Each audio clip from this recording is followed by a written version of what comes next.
Tunggu. Mulai. Assalamualaikum warahmatullahi wabarakatuh.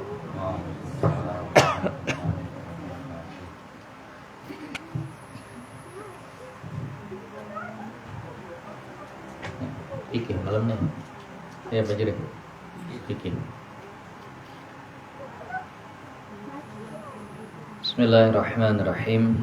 Limardatillahi subhanahu wa ta'ala wa hidayatihi wa inayatihi wa taufiqihi wa ila hadratin nabiyyil mustafa Muhammadi wa ala alihi wa sahbihi ajma'in wa li jami'i masyayikhina wa li jami'il muslimina wal muslimat wal mu'minina wal mu'minat wa li walidina wa khususan li muallifi hadal kitab al-Fatihah.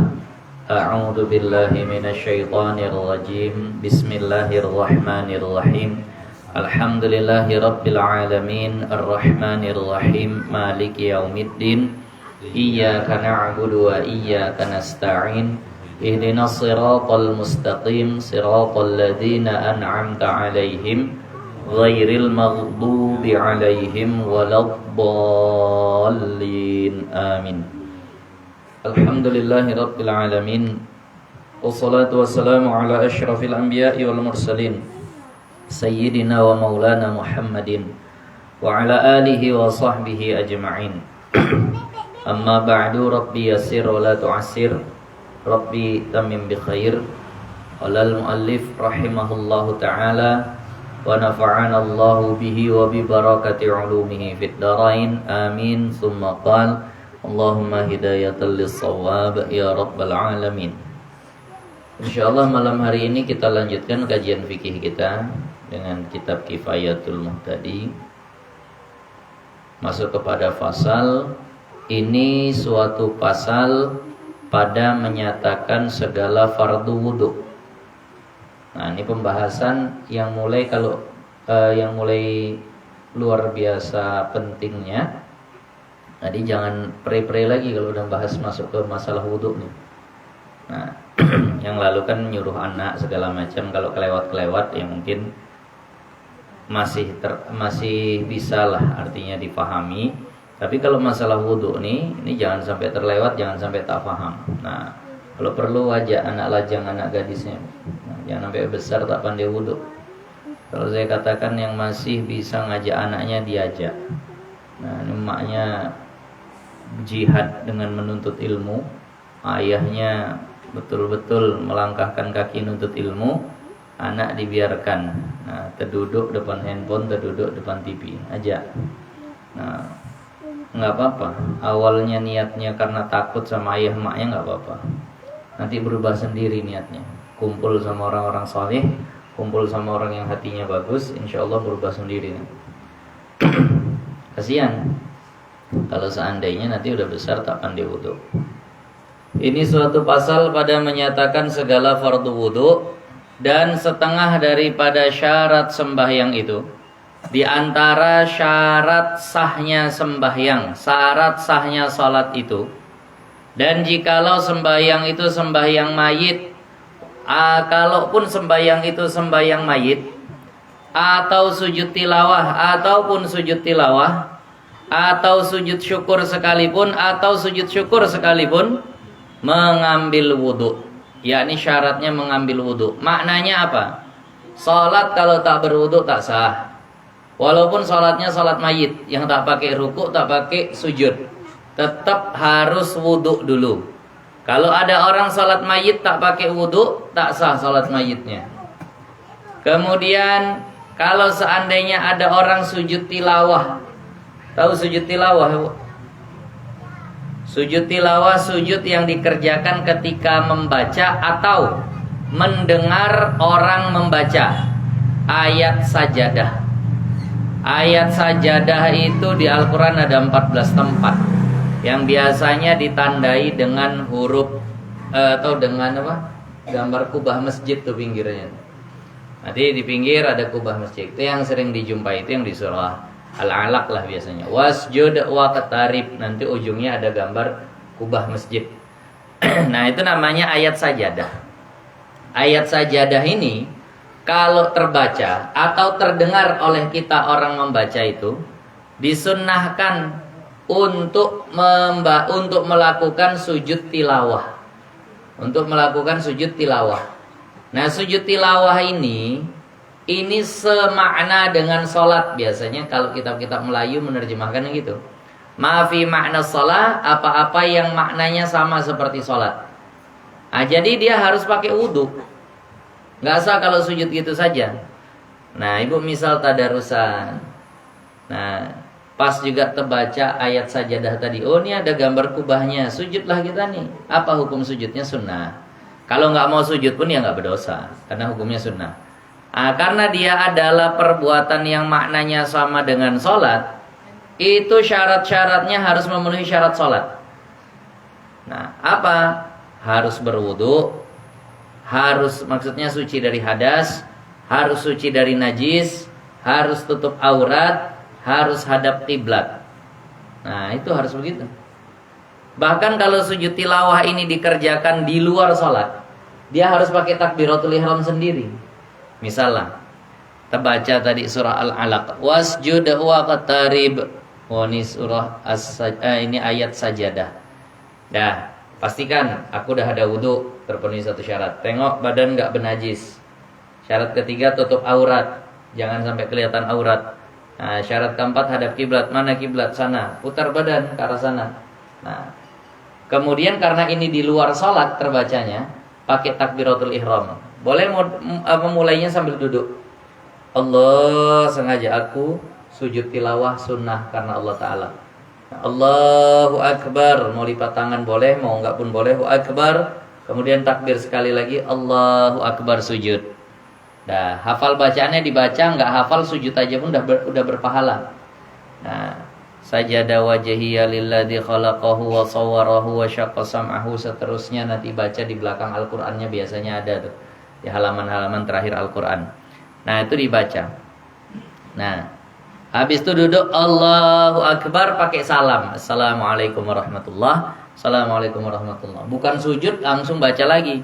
Kebanyakan orang ngamalinya gitu. Wasjud waqtarib, mutar badan, sujud, duduk, langsung baca lagi. Tak pakai takbir, tak pakai niat, tak pakai salam.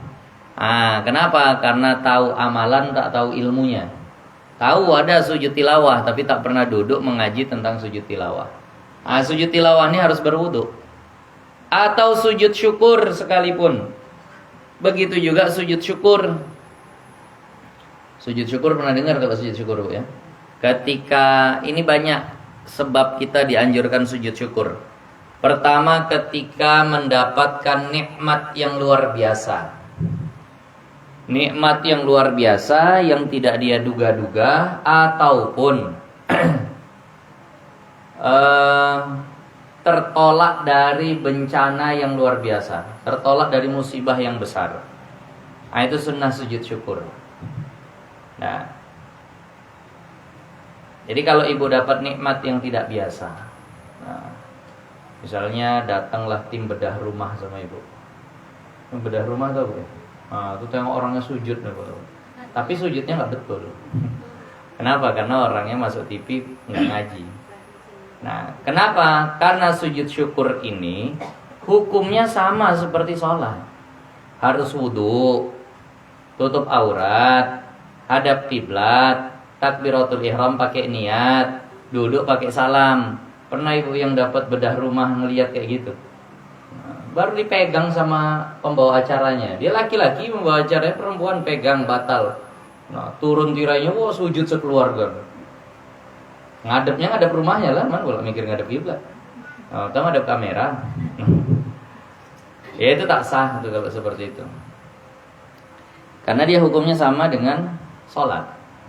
Dia pastikan wudu. Allahu Akbar, sengaja aku sujud syukur, sunnah kan Allah Ta'ala.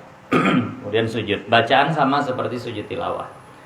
Nah, duduk sekali salam. Assalamualaikum warahmatullahi. Assalamualaikum warahmatullahi. Nah, jadi kalau nggak seperti itu nggak sah. Jadi sujud syukur habisnya takgul timnas tuh nggak sah tuh. Auratnya kelihatan. Nah, entah ada wudu entah tidak. Sujudnya ya nyari kamera kan gitu. Mana kamera ini? Sana sujud biar terekam masuk TV. bukan nyari kiblat. Nah, jadi ini sujud syukur. Disunnahkan ketika mendapatkan nikmat. Tapi nikmatnya bukan yang terus-menerus ya. Kalau nikmat yang terus-menerus ini nggak dianjurkan. Nikmat napas itu kan terus-menerus. Memang betul itu nikmat yang besar. Tapi kan terus-menerus. Kalau itu dianjurkan sujud syukur, tiap detik kita sujud syukur, tiap detik kita bernapas. Nah, jadi maka nikmat yang mustamir, yang terus-menerus, nikmat melihat, nikmat bernapas, nikmat hidup, nikmat iman, nikmat Islam, nikmat segala macam, itu adalah nikmat yang terus-menerus, maka ini maka ini tidak dianjurkan untuk sujud syukur. Kalau seandainya setiap nikmat dianjurkan sujud syukur, habis usia kita untuk sujud syukur. Karena tiap detik tak pernah lepas nikmat Allah itu dari kita. Paham maksudnya ya? Nah, jadi ini untuk nikmat-nikmat yang sekali-sekali dan besar. Nah, lahir cucu, sujud syukur. Kenapa enggak tiap hari bercucu, lahir cucu, kan tak begitu. Nah, ataupun tadi terhindar dari musibah yang besar, kampungnya, dusunnya atau gangnya kebakaran besar. Nah, ditelepon dia pulang, ada kebakaran, begitu lihat rumahnya aman pula, rumahnya berdiri aja. Tak ada terbakar apa. Kanan kiri habis hangus, tengok rumah dia selamat. Nah, sunnah bagi dia sujud syukur. Kan tak tiap hari begitu selamat dari kebakaran, sekali-sekali saja ya. Nah, jadi yang seperti ini sunnah sujud syukur. Nah, kalau rumah mau tak terbakar, beli kitab Sahih Bukhari, masukkan simpan dalamnya. Kata sebagian masyayikh, guru-guru, kalau rumah tu di dalam rumah tu ada kitab Sahih Bukhari, insya Allah nggak akan kebakar. Kenapa? Karena terlalu mulia kitab Sahih Bukhari untuk disentuh api. Nah, jadi ini diantara perkara-perkara yang membuat seseorang itu sunnah sujud syukur. Ya, paham? Begitu juga sebenarnya nanti kalau dibaca di kitab, sunnah sujud syukur ketika melihat orang kena musibah. Kenapa sujud syukur? Bukan mensyukuri dia kena musibah. Kita bersyukur bukan kita yang ditimpa musibah itu. Tapi dianjurkan jangan sujud syukur di depan orangnya. Kalau sujud syukur depan orangnya, singgunglah dia. Nah, rumahku terbakar. Bentar, Allahu Akbar. Ngapain kau sujud syukur? Wah, bergaduh gitu. Aku kena musibah bersyukur pula. Bukan itu maksudku. Aku bersyukur bukan rumahku, tapi kan tak sopan juga. Maka nanti di rumah bersyukur, ya Allah, beruntunglah bukan aku yang ditimpa musibah itu. Karena memang ada bacaan yang dianjurkan ketika kita melihat orang kena bala, kena musibah. Kalau nampak ada orang kena bala misalnya, nah, kena sakit parah ini itu segala macam lah, kita dapat kabar itu dianjurkan kita membaca Alhamdulillahilladzi afani mimma batala bihi katsirum minan nas. Nah, Maha suci Allah yang telah menyelamatkan aku dari bala yang menimpa banyak manusia. Tapi itu jangan dibaca juga di hadapan orangnya. Itu amalan pribadi. Nah, ini sujud syukur dan sujud tilawah adalah perkara yang semakna dengan salat. Artinya syaratnya sama seperti syarat sah salat. Nah, pernah sujud tilawah, Bu? Belum? Nah, nanti amalin. Nah, kami di pondok tiap Jumat subuh itu baca surah As-Sajdah. Jadi di situ nanti ada ayat sajadahnya. Nanti dibaca, kemudian sujud tilawah. Tapi karena dia sudah di dalam sholat, nggak pakai takbiratul ihram baru, tinggal sujud saja. Bangkit, lanjutkan lagi. Nah, kalau yang laki-laki yang rajin berjamaah, kadang-kadang mau tuh dapat masjid yang ada baca surah As-Sajdah di subuh Jumatnya. Nah, ya. Jadi untuk sholat, mau sholat wajib, sholat sunnah, sujud tilawah, sujud syukur, itu wajib mengambil wudhu. Apa itu? Yaitu bersuci daripada hadas yang kecil. Wudhu itu adalah bersuci dari hadas kecil. Kalau hadas besar nanti pakai mandi. Kalau hadas kecil ini pakai wudhu. Hadas itu diingatkan sekali lagi, hadas itu keadaan. Miriplah seperti keadaan, tak ada bendanya.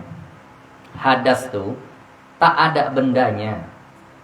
Ada orang buang air kecil, maka orangnya disebut berhadas kecil. Mana hadasnya? Itulah air yang keluar tuh. Itu bukan tuh najis namanya. Hadas tuh apa? Keadaan dirinya setelah buang air kecil. Ada orang buang angin. Nah, dia berhadas kecil. Mana hadasnya? Nggak nampak. Nah, sama kayak apalah. Mirip, bukan persis sekali. Kayak lapar misalnya. Lapar tuh ada nggak? Ada lah orang terasa kok. Tapi bisa tunjukkan mana lapar. Ini, itu perut bukan lapar. Nah, jadi kurang lebih hadas itu macam begitu. Tak bisa ditunjuk bendanya. Nah, nah, apa bahasa orang-orang sekarang abstrakkah atau apalah segala macam saya tak paham. Pokoknya sesuatu yang ada tapi tak nampak. Nah, dan adalah segala rukun wudu itu 6 perkara. Rukun wudu ini cuma 6 saja. Jangan sampai nggak pandai berwudu. 6 nih dibuat sah wudunya. Tapi ini minimal. Nah, ini minimal. Pertama, niat. Pertamanya adalah niat. Rasulullah bersabda, innamal a'malu binniyat. Sesungguhnya sahnya amal itu dengan niat. Jadi harus pakai niat. Kalau wudu nggak pakai niat nggak sah. Puasa nggak pakai niat nggak sah. Salat nggak pakai niat nggak sah. Nah, semua ini amal nih harus memang ada niatnya. Nah, maka wudu ini juga harus ada niatnya. Niat bersuci bagi sembahyang. Boleh niatnya bersuci bagi sembahyang. Nah, niat ini letaknya dalam hati. Niat ini letaknya dalam hati. Yang di mulut itu bukan niat, Pak ya. Yang di mulut itu namanya lafaz niat. Nah, yang di mulut itu namanya lafaz niat. Kalau tak dibuat yang di mulut, itu sah. Asal dibuat yang di dalam hati. Nah, jadi niat itu sepakat ulama mahalluhal qalbu, letaknya dalam hati. Mahalluhal qalbu, letaknya dalam hati. Nah, kalau yang di mulut itu bukan niat. Jadi kalau ibu berwudu, bapak berwudu, nawaitul wudu'a li raf'il hadasil asghari fardhan lillahi ta'ala. Habis itu basuh wajah tanpa ada niat dalam hati, maka ini wudunya tidak sah. Kenapa? Karena dia cuma ada di mulut. Yang nawai itu bukan niat yang di mulut itu. Yang niat itu yang dalam hati. Maka ketika kita berwudu, nanti akan diterangkan pas basuh wajah, begitu air kena ke muka, lintaskanlah dalam hati, sengaja aku berwudu, boleh, atau di sini maka dia berniat sengaja aku bersuci untuk sholat, boleh juga. Atau umpamanya, atau yang semisalnya lah, sengaja aku berwudu, sengaja aku mengangkat hadas kecil, sengaja aku bersuci untuk sholat, atau yang semisalnya ini dibenarkan. Dan makna niat pada syarak, apa pengertian niat pada syariat kita? Yaitu qasodkan sesuatu, hal keadaan qasod itu beserta dengan diperbuatkan sesuatu itu. Bahasa Melayu. Bahasa Arabnya qasdu syai' muqtarinan bi fi'lih. Bahasa Indonesia mudahnya menyengaja sesuatu berbarengan dengan perbuatannya. Inilah makna daripada niat. Menyengaja sesuatu berbarengan dengan perbuatannya, letaknya dalam hati. Wudu, apa rukun pertamanya? Basuh wajah. Maka menyengaja sesuatu berbarengan dengan basuh wajah. Salat, apa pertamanya? Takbiratul ihram. Maka menyengaja salat berbarengan dengan takbiratul ihram. Mandi wajib, apa pertamanya? Siram badan. Maka menyengaja mandi wajib dalam hati dengan awal siraman ke badan. Itulah pengertian niat. Berbarengan dengan perbuatannya. Nah. Jadi kalau ada orang berniat wudu begini. Dia niat wudu dulu, tampungnya air. Air dari tangannya, bisa dia lintaskan dalam hati. Sengaja aku berwudu karena Allah Ta'ala. Baru disiramnya mukanya. Sah nggak? Nggak sah. Kenapa? Karena nggak bareng-bareng. Niatnya dulu, baru basuhan. Atau kebalikannya.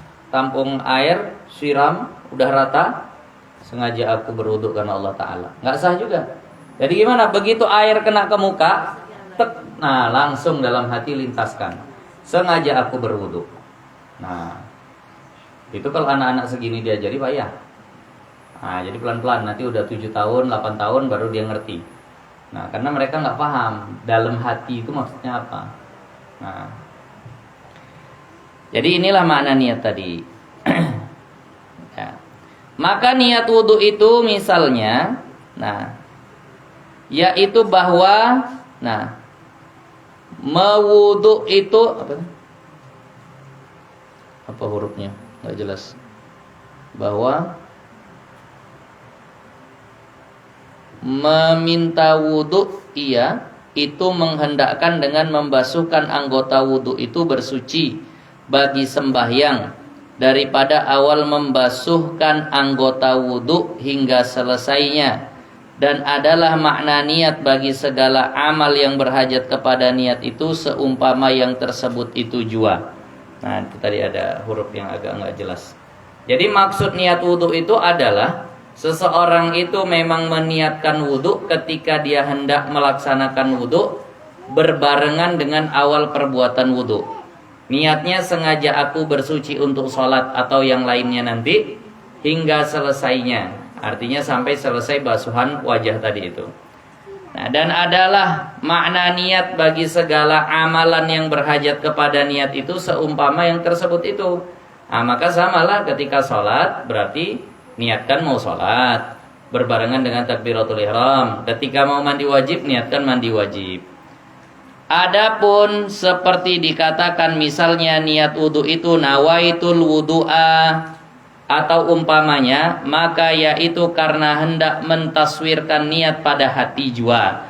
Jadi ucapan di mulut nawaitul wudu'a li raf'il hadasil asghari itu tujuannya untuk membantu hati berniat biar tak salah.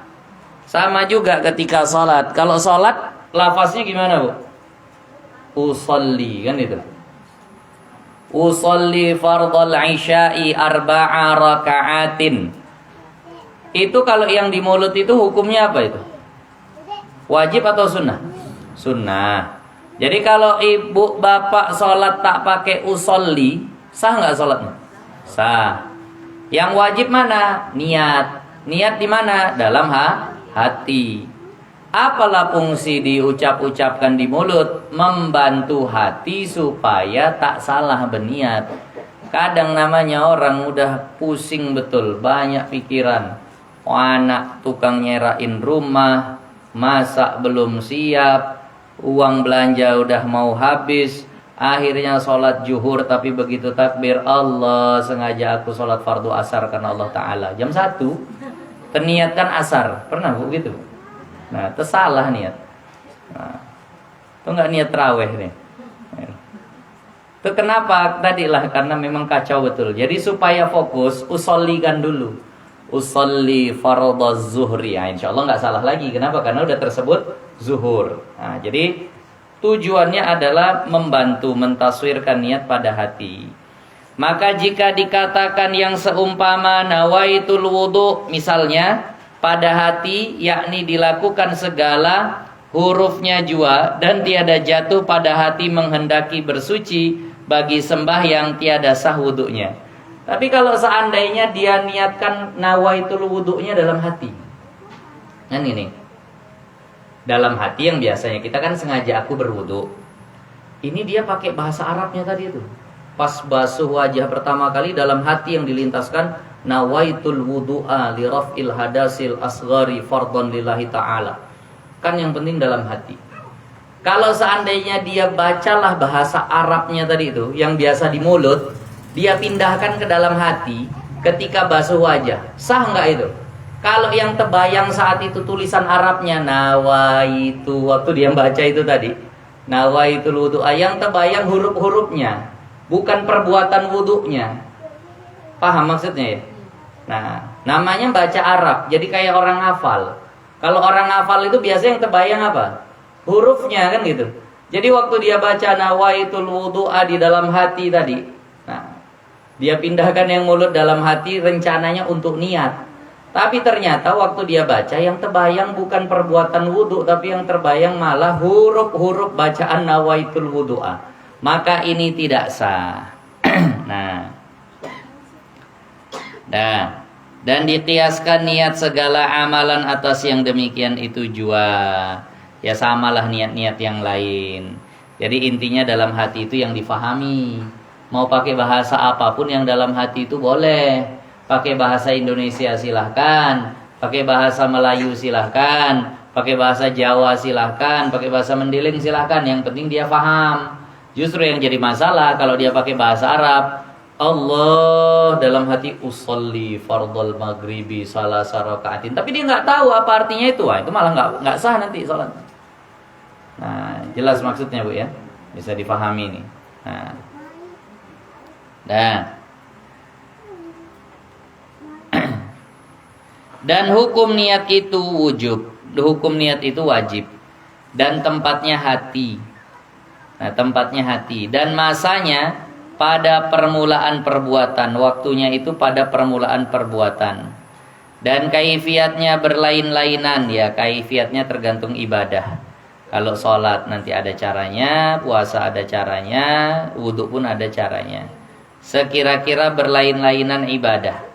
Dan syarat niat itu Islam. Jadi kalau orang kafir berniat tak sah. Dan mumayyiz, anaknya sudah berakal 7 tahun ke atas. Anak umur 5 tahun sholatnya tak akan sah. Kenapa? Belum ahli niat. Dan mengetahui akan barang yang diniatkan. Dan maksud dengan niat itu, dan mengetahui ia akan barang yang diniatkan. Paham dia tentang yang dia niatkan. Sengaja aku berwudu, dia tahu wudu itu apa. Sengaja aku sholat maghrib, dia tahu sholat maghrib itu apa. Sengaja aku berpuasa Ramadan esok hari, dia ngerti puasa Ramadan itu apa. Tapi kalau cuma dia niatkan, dia nggak paham apa yang dia niatkan, maka ini tak sah. Dan maksud dengan niat itu membezakan antara ibadah dan adah. Kenapa lah harus pakai niat? Kenapa harus pakai niat? Ya udahlah, langsung aja dikerjakan nggak pakai niat. Kenapa? Karena fungsi niat ini membedakan antara ibadah dengan adah. Perhatikan, mandi wajib. Kita lah yang laki-laki, kalau perempuan mungkin beda karena ada keramas, ada apa segala macam. Kita yang laki-laki, Pak. Mandi wajib sama mandi mau pergi kerja sama nggak? Sama. Pakai gayung, pakai ember, pakai sabun, siram seluruh kepala, badan semuanya. Sama ya. Nah, lalu yang membedakan mandi wajib dengan mandi pagi mau pergi kerja itu apa? Niat tadi itu. Nah, itulah fungsi niat. Makanya perlu seperti itu. Nah, basuh muka ketika memang bangun tidur supaya segar sama untuk wudhu, ya sama perbuatannya. Yang membedakan apa basuh muka bangun tidur sama basuh muka wudhu? Ya itu tadi, niatnya itu tadi. Maka fungsi niat adalah membedakan antara ibadah dan adah. Nah, maka serta duduk di masjid misalnya karena iktikaf atau karena mengambil senang. Ada orang duduk di masjid. Kenapa? Ngadem. Di masjid kan sekarang dingin-dingin. Nah, pakai AC. Yang satu duduk iktikaf dapat pahala, yang satu duduk cuma bersejuk-sejuk saja nggak ada pahala. Apa yang bedakan? Niatnya. Yang satu dalam hati sengaja aku iktikaf di masjid ini. Yang satu tak ada sengaja-sengaja, pokoknya dia dingin, enak di masjid itu udah ketidur dia. Yang iktikaf ketidur pun tetap ngalir pahalanya selama dia berada di dalam masjid. Apa yang membedakan duduk mereka berdua nih? Kalau tengok perbuatan sama-sama duduk.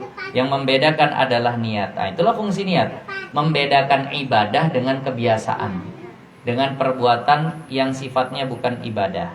Nah, maka jika ada niat iktikaf pada awalnya, hasillah iktikafnya. Nah, itu tadi. Nah, jadi ini fungsi niat itu tadi. Ini niat dalam fikih ya. Kalau niat dalam tasawuf nanti lebih dahsyat lagi sebenarnya. Apa tujuan kita? Kalau bisa jangan terhenti di dunia saja. Misal, besok pagi kita makan. Hadirkan apa niatmu makan nih. Kalau sekedar bersedap-sedap ya tak ada pahalanya. Nah, tapi kalau seandainya apa niat makanmu ini? Nanti kalau tak makan sakit. Kalau sakit tak bisa ibadah. Mau pergi ngaji tak bisa. Mau sholat payah. Makanlah aku jaga kesehatan biar bisa ibadah. Jadi pahala tuh. Semuanya begitu sebenarnya. Nah, cuma terkadang terhenti niat kita ini ke duniawi, dunia saja. Nah, jadi kata Al-Imam Abdullah Al-Haddad, sertakan, hadirkan niat-niat baik di setiap perbuatan. Nah, minum kopi. Apa niatnya?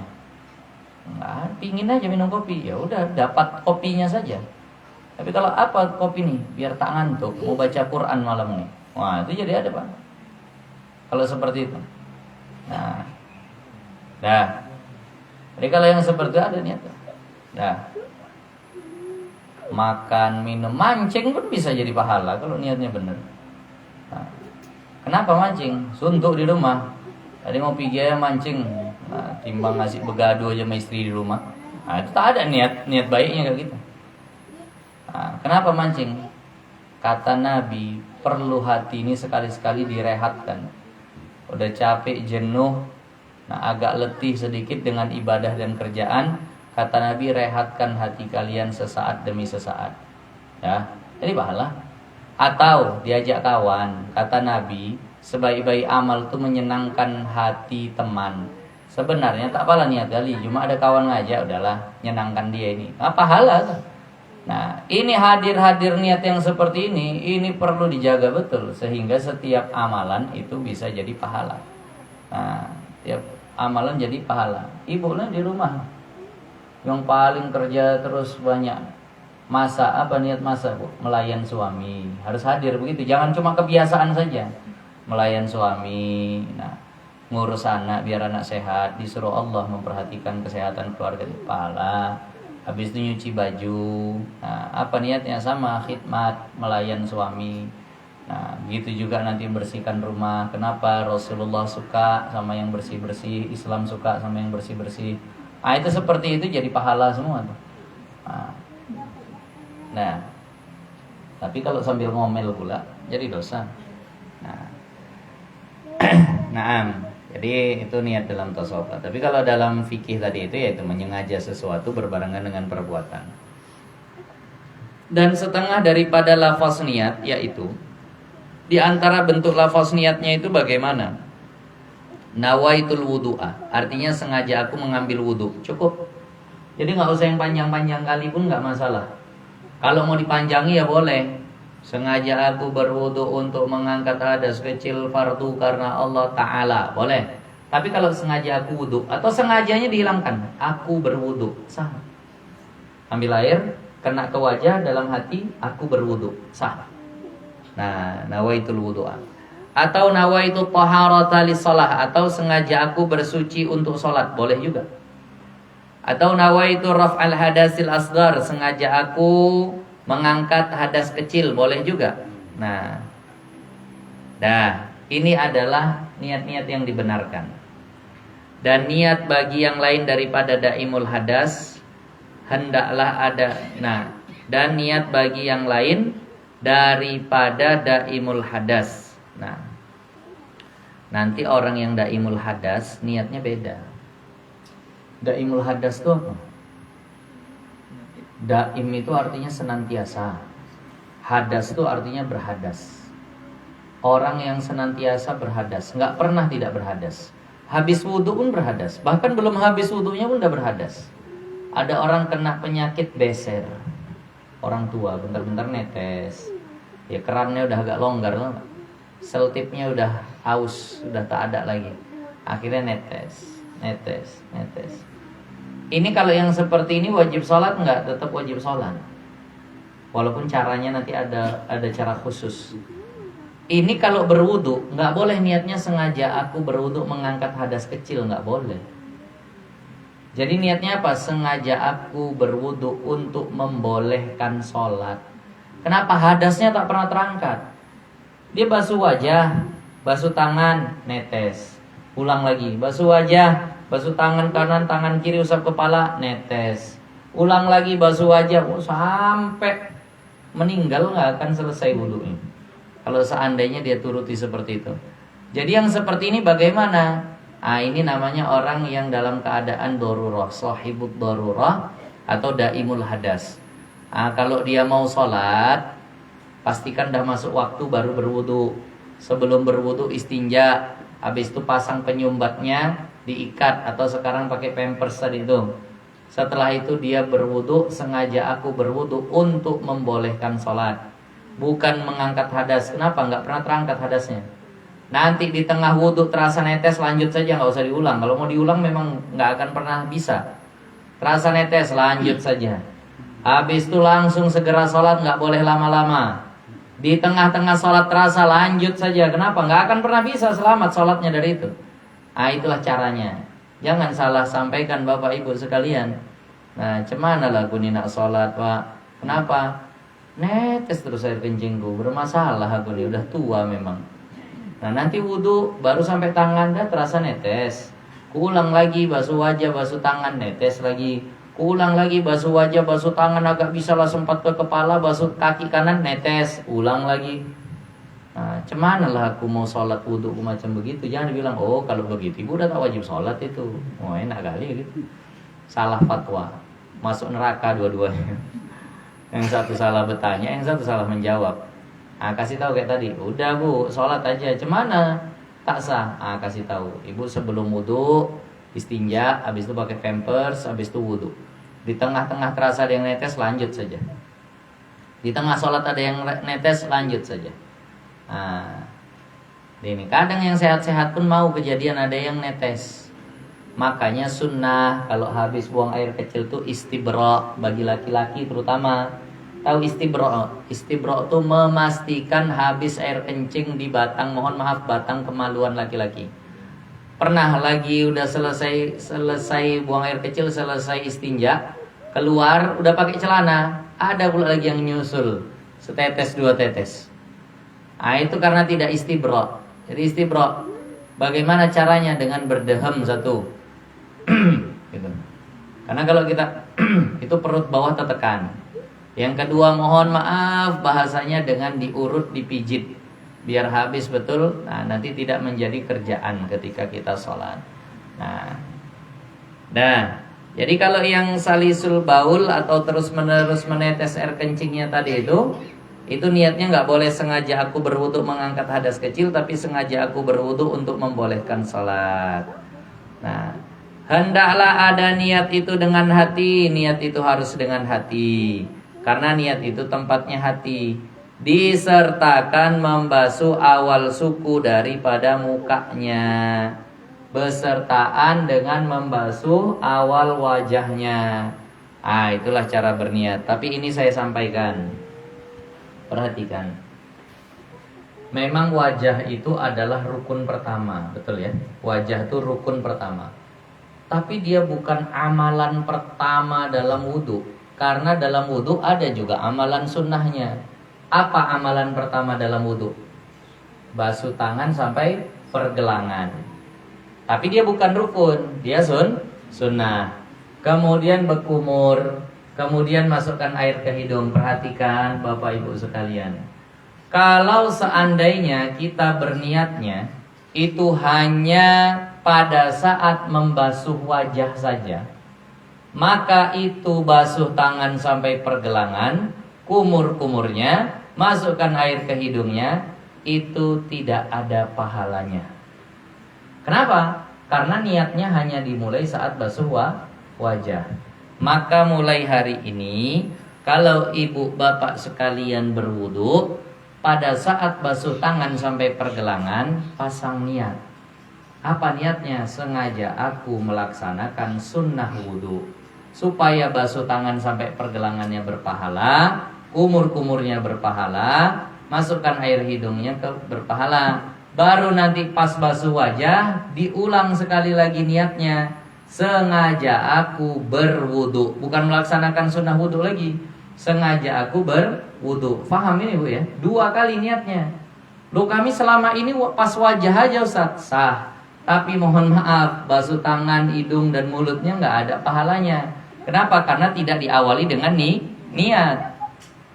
Jadi caranya basuh tangan, tangan membasuh, mulut membaca bismillah, dalam hati sengaja aku melaksanakan sunnah wudhu, berpahala lah nih tangan, kumur-kumur berpahala, masukkan air ke hidung berpahala. Tapi nanti pas wajah baru ini rukunnya, sengaja aku berwudhu. 2 kali begitu niatnya. Kalau yang tak sampai 2 kali begitu, ini tak sah nanti. Nah, dalam arti tak sah, tak berpahala maksudnya. Yang di awal tadi yang tak pakai niat.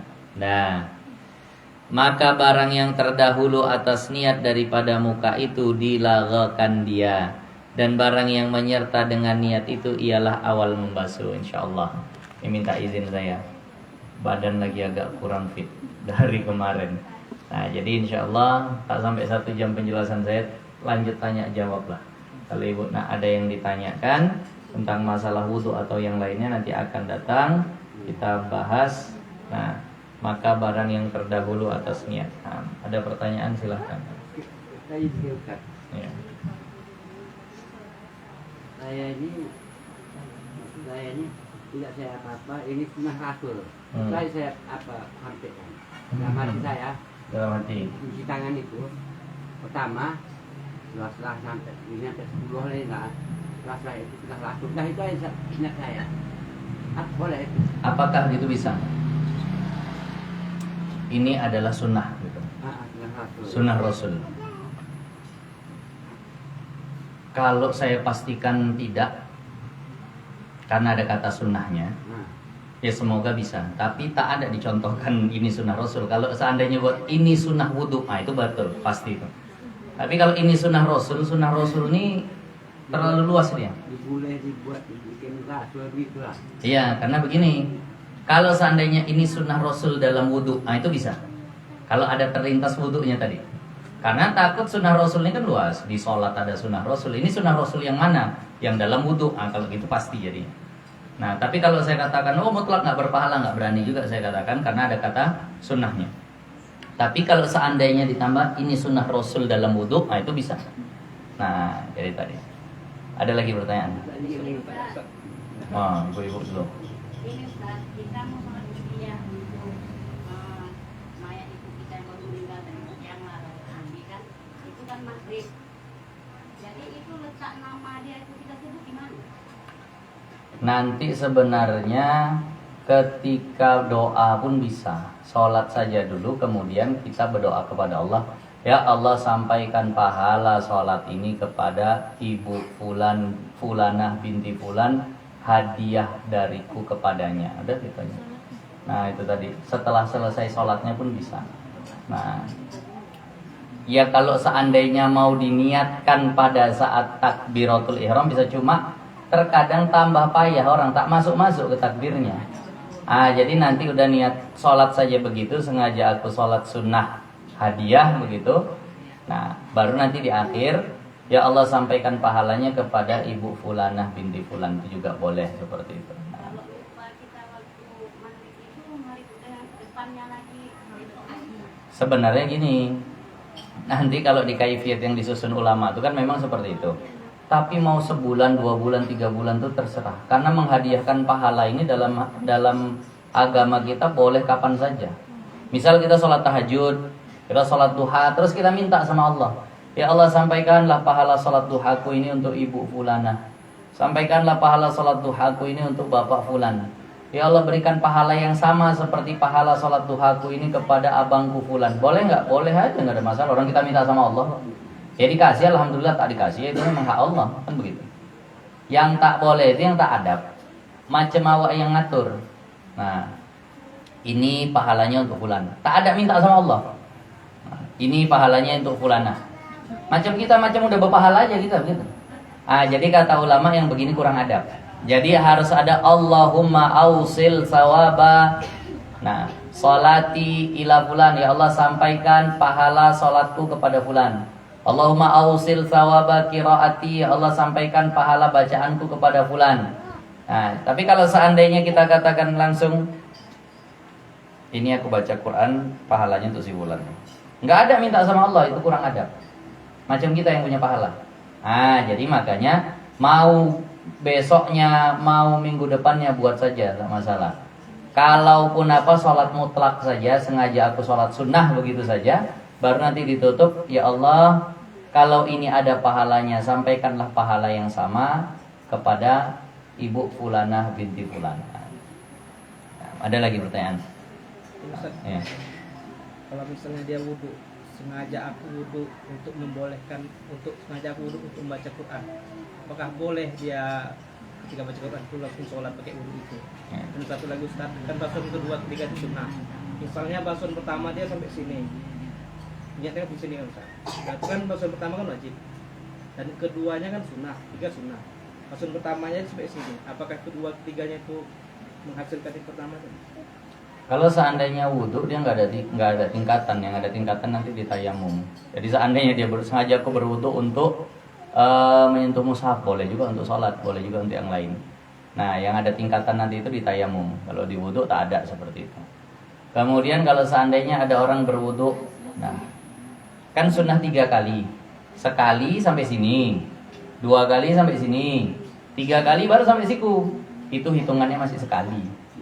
Walaupun udah 3 kali.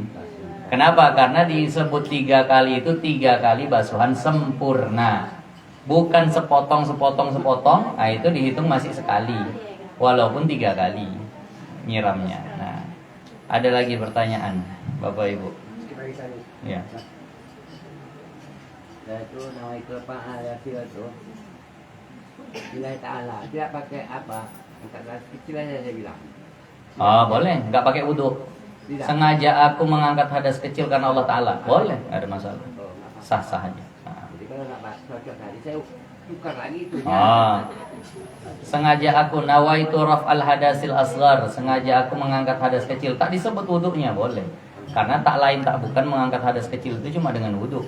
Jadi tak akan lari kemana-mana dia. Kalau nggak cocok tadi, saya robah Nah, itunya.